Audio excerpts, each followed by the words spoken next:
The Crow wasn't just a gothic superhero film. It was a cursed production nobody wanted to finish, where a loaded gun nobody checked killed its star 8 days before wrap.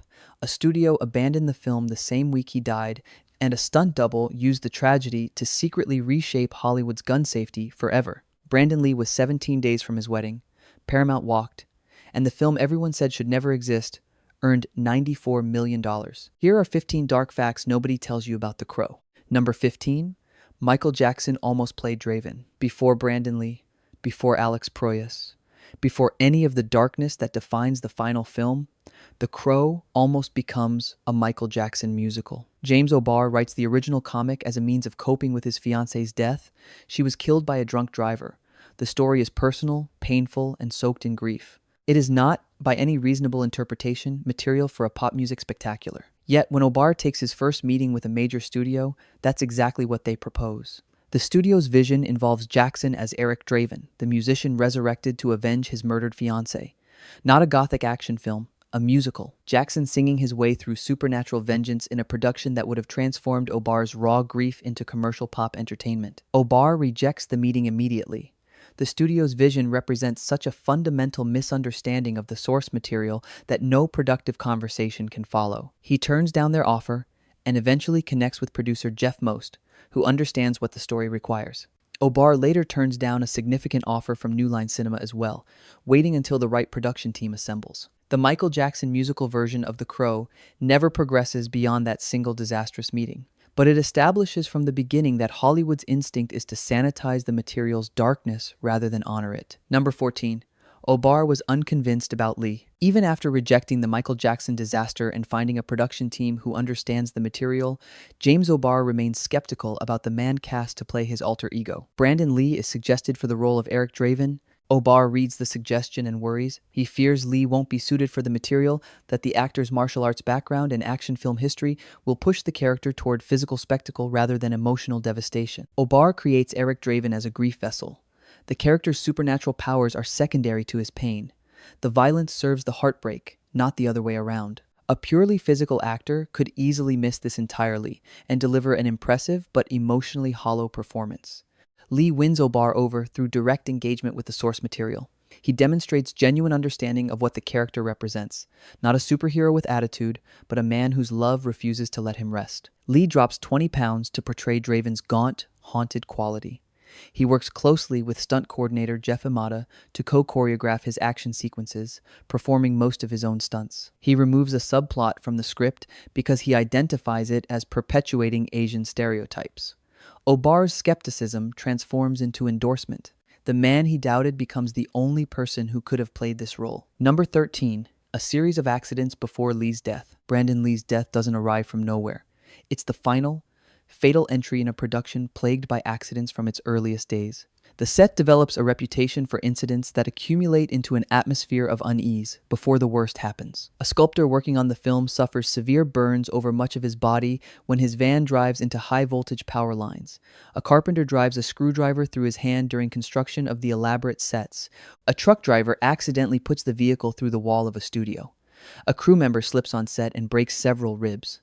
During filming, a fire breaks out on the set and burns for hours before being contained. None of these accidents individually suggest supernatural interference. Taken together, they create exactly the kind of anxious atmosphere that makes a film set more dangerous.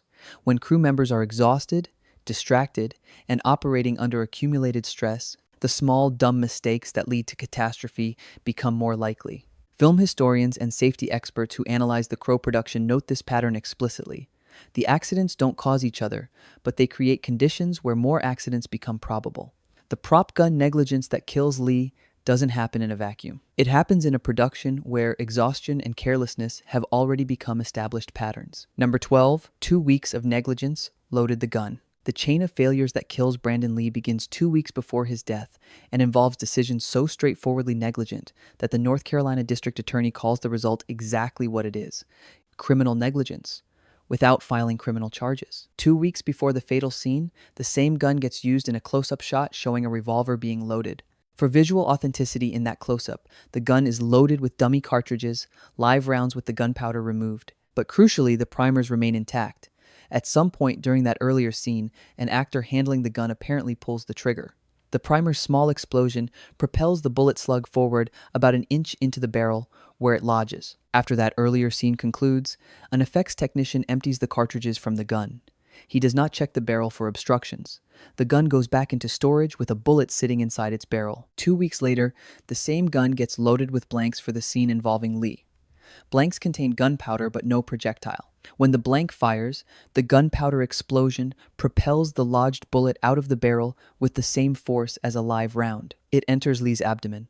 6 hours of emergency surgery cannot save him. A month before his planned wedding, 8 days before he finishes filming, Brandon Lee dies at 28. Number 11. Massee carried trauma for decades. Michael Massee plays Funboy, the gang member who fires the gun that kills Eric Draven in the film's narrative.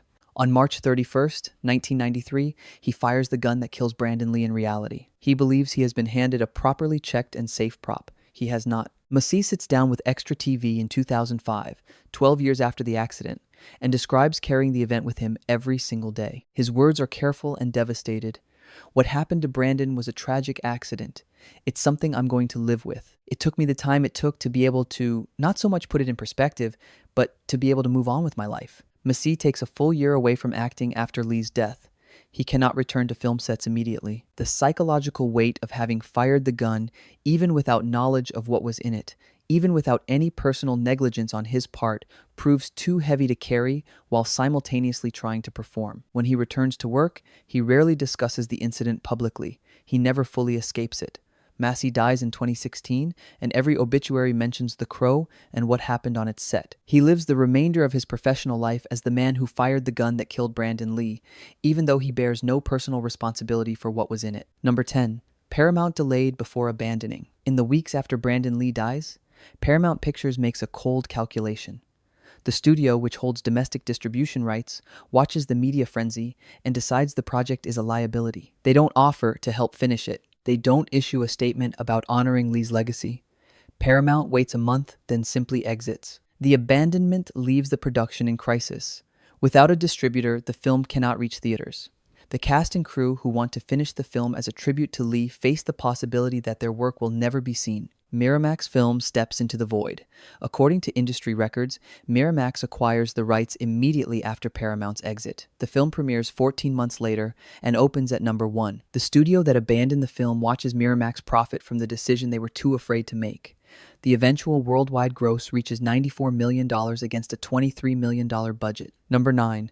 Lee had 8 days left of filming. The timing of Brandon Lee's death adds a particular cruelty to the tragedy. He doesn't die at the beginning of production, when completing the film would require replacing him in most scenes. He doesn't die in the middle, when the path forward would be unclear. He dies with 8 days of filming remaining. The vast majority of his performance already exists on film. Producer Jeff Most and director Alex Proyas face a question that has no comfortable answer.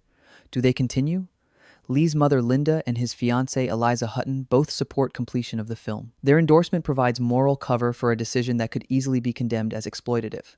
The production team decides to finish. What remains requires a combination of script, rewrites, new scenes with a stunt double, and early digital effects work. Chad Stahelski serves as Lee's body double for the remaining material. DreamQuest Images provides the digital face replacement technology, a process so new in 1993 that it helps pioneer techniques that reshape how cinema handles deceased performers. The completed digital work adds approximately 30 seconds to the final film. Every other frame containing Eric Draven is genuinely Brandon Lee, performing a role he understood, shaped, and inhabited completely before those 8 missing days could be captured. Number 8. The Ghost in the Makeup Chair. Chad Stahelski serves as Brandon Lee's body double on The Crow, finishing the role after Lee's death. But he isn't just a professional replacement. He is one of Brandon's closest friends. He has to step onto the soundstage where his friend just died, sit in the makeup chair to have Brandon's face painted onto his own, and physically mimic the man he is grieving. To complete the film, the crew uses early digital face replacement technology, grafting Brandon's face onto Stahelski's body. For Stahelski, this isn't just stunt work. It is a grueling psychological act of loyalty. He spends weeks inhabiting the physical space of a dead friend, performing the actions Brandon couldn't finish, ensuring that the performance survives even if the actor didn't. It is a ghost playing a ghost, purely so the world can see the original spirit. Number 7. Lee removed racist subplot himself. Brandon Lee doesn't simply show up and perform the role as written. He actively shapes the film's content, removing material he considers harmful before cameras roll. Specifically, Lee identifies a subplot in the script that he determines perpetuates Asian stereotypes and insists it be cut. The details of the subplot aren't extensively documented in public production records. What's documented is Lee's decision and his reasoning. As the son of Bruce Lee, he understands from a deeply personal perspective what Asian stereotyping in Hollywood films costs, not just culturally, but in terms of how actual people of Asian heritage get treated as a result of how they're depicted on screen. His father spent much of his career fighting Hollywood's reduction of Asian characters to martial arts caricatures. Bruce Lee creates Enter the Dragon partly as a vehicle for demonstrating that an Asian actor can carry a mainstream American film with genuine complexity and intelligence. Brandon Lee inherits this awareness. Arriving on The Crow as the lead actor with significant input into the film's shape, he uses that power to eliminate content he identifies as harmful. The film that reaches screens in 1994 is missing a subplot because Brandon Lee decided it shouldn't exist.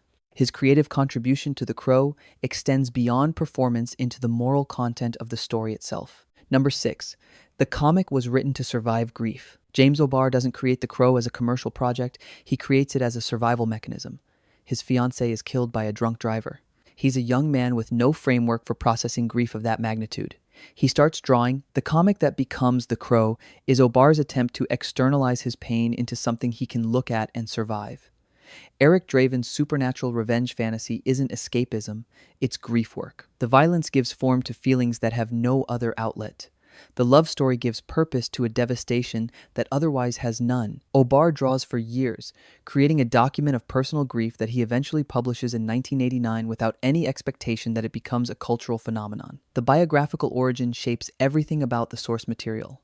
O'Barr's Eric Draven isn't a superhero who happens to be sad. He's sadness that has temporarily been given supernatural abilities to accomplish one impossible goal, making the people responsible for his pain feel what he feels. This distinction, grief as the foundation rather than motivation, is what Brandon Lee understands when he wins O'Barr's skeptical approval and what subsequent adaptations consistently fail to grasp. The Crow works as a story because its creator was genuinely trying to survive something real. Everything else is execution. Number 5. Skull Cowboy Cut from Final Film. Michael Berryman, a character actor with a distinctive physical appearance known from The Hills Have Eyes, films scenes as the Skull Cowboy, Eric Draven's spirit guide who appears throughout the narrative to help him understand his supernatural situation. The character provides explicit metaphysical explanation for what Eric is experiencing and why he has his powers. The scenes get cut entirely from the final film. Director Alex Proyas decides that explicit explanation weakens rather than strengthens the film's emotional impact. The mystery of Eric's resurrection and the ambiguity of his supernatural state serve the story better than scene-by-scene clarification delivered by a distinctive character actor in a cowboy outfit. The Skull Cowboy's removal leaves The Crow with a structural gap that becomes one of its defining characteristics. The film refuses to fully explain itself. It trusts audiences to accept the supernatural premise without extensive justification. This approach aligns with the source material's dreamlike logic.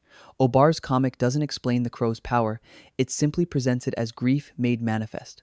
Proyas makes the same choice. Berryman's work disappears from the theatrical cut, preserved only in deleted footage. The film becomes better for losing the character specifically assigned to make it more comprehensible. Number 4. Draven was based on Iggy Pop and Peter Murphy. Brandon Lee builds Eric Draven's physical appearance from the specific real-world sources James O'Barr originally intended. The comic character wasn't modeled on generic goth fashion. O'Barr drew Draven with the wire-taut, emaciated torso of Iggy Pop and the angular, haunted cheekbones of Peter Murphy from the band Bauhaus. Lee honors this specific visual lineage completely. He drops 20 pounds to achieve that starved, skeletal quality. He studies the movement of these rock icons to capture a physicality that feels dangerous and unchoreographed. The result is a performance that doesn't look like an action star playing dress-up. It looks like a starving rock musician who has clawed his way out of the grave. Lee's discipline in matching the comic's specific visual references gives Draven an authenticity that transcends standard superhero costumes. Number 3. Lee was 17 days from his wedding. Brandon Lee and Eliza Hutton become engaged in October 1992. They planned their wedding carefully, a ceremony in Ensenada, Mexico, on April 17, 1993. The date is chosen deliberately. A week after Lee is scheduled to complete filming on The Crow, they build their future around the production schedule. Lee dies on March 31, 1993, 17 days before the wedding, 8 days before he finishes work. The symmetry is devastating. He plans his marriage to begin the week after this film ends. Instead, the film is what ends. Hutton attends the premiere of The Crow on May 10th, 1994, over a year after Lee's death. The film is dedicated to both Lee and Hutton. She later describes supporting the film's completion as honoring what Lee wanted, the work finished, the story told, the character he shaped reaching the audience he intended. Hutton gives an interview decades later in which she describes Lee as someone who lived with great joy and pursued his career with genuine passion rather than obligation.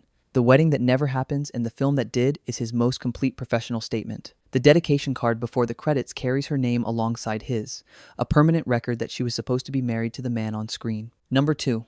Ebert mourns a career that never happens. Roger Ebert reviews The Crow and writes something that functions as an obituary for a career as much as a review of a film. His specific language carries extra weight coming from a critic known for precision. Brandon Lee clearly demonstrates that he might have become an action star had he lived. But Ebert goes further. He makes a comparison that cuts deeper than simple praise. He writes that The Crow is not only the best thing he accomplished, but is actually more of a screen achievement than any of the films of his father. This isn't a consolation prize. It's a genuine critical judgment that the son, given one complete major role, achieved something his legendarily successful father never quite equaled in cinema terms. Bruce Lee's film career is largely defined by Enter the Dragon, a genuine classic, but also a film constrained by its budget and the limitations of its genre. Brandon Lee's The Crow operates at a different artistic level, emotionally complex, visually ambitious, carrying genuine human grief beneath its gothic spectacle. Ebert's review suggests that what died on that Wilmington set wasn't just a promising career. It was the beginning of something potentially more significant than the legacy it inherited. The film that ends Brandon Lee's story also shows the most clearly what that story might have eventually become. Number 1. The footage of Lee's death was destroyed. The camera is rolling when Brandon Lee is shot. The scene being filmed, Eric Draven walking into his apartment to be shot by Funboy, is a scripted narrative moment. The crew has set up the shot, established the angles, loaded the equipment, everything is ready. The camera captures what happens. The footage of the actual moment Brandon Lee is hit exists on film. According to multiple accounts, including the Snopes fact check that addresses this specific question, the film containing the scene is confiscated by Wilmington police immediately as evidence for their investigation. Some accounts state the footage is never developed and is destroyed. Some accounts suggest investigators view a video playback used by the production crew for quick reference between takes. The exact fate of the footage remains disputed. What's certain, the footage is never released publicly, never used in the documentary record, and according to most credible accounts, no longer exists in viewable form. The camera captures the accident. The evidence is taken. The film disappears into a police investigation that concludes with a finding of negligence and no criminal charges filed. Lee's mother, Linda, files a civil suit that gets settled out of court. The production that claimed his life settles its legal obligations. And somewhere in the chain of evidence collection and destruction, the visual record of the moment that defined the entire film's legacy is removed from existence permanently. Number bonus fact: John Wick exists because of The Crow. Chad Stahelski finishes The Crow as Brandon Lee's body double. He carries the experience of completing his friend's role, the grief, the responsibility, the awareness of what a single negligent mistake costs, into the next 30 years of his career. He becomes one of Hollywood's most respected stunt coordinators. He develops methodologies for firearms safety on set that become industry standards. And in 2014, he co-directs John Wick. The John Wick franchise is built around gun choreography so sophisticated and safety conscious that it becomes a benchmark for firearms handling in action cinema. Every protocol, every methodology, every standard Stahelski applies to John Wick's extensive gun sequences traces back to the lessons he absorbed from what happened to Brandon Lee. The franchise's precision with firearms is its signature quality, and that precision exists because its director spent years developing safety standards in direct response to watching negligence kill his friend. The connection runs deeper than safety protocols. Stahelski dedicates his directorial career to action filmmaking that takes its craft seriously, that treats stunt work, choreography, and physical performance with respect rather than disposability. The attitude reflects what he witnesses on The Crow, that treating safety as secondary to efficiency kills people. John Wick and its sequels stand as the most commercially successful expression of lessons learned from one of Hollywood's most preventable tragedies. Brandon Lee's death changes how an entire franchise handles guns. The Crow carries the soul forward. It just does it in the body of a different film entirely. The Crow earns $94 million because audiences recognize something true in its grief, that love survives death in ways we don't fully understand, that loss reshapes people permanently, and that sometimes the most honest statement about pain comes wrapped in gothic spectacle and supernatural revenge. Brandon Lee delivers a performance that Roger Ebert calls more significant than any of his fathers. He does it in 17 days less than he planned, without the wedding that was supposed to follow, without the career that should have come next. The film reminds us that negligence kills, that small, dumb mistakes compound into catastrophe, and that sometimes the most powerful tribute to a life is simply finishing the work they started. The cast and crew of The Crow finish the work. The audience shows up. The film endures.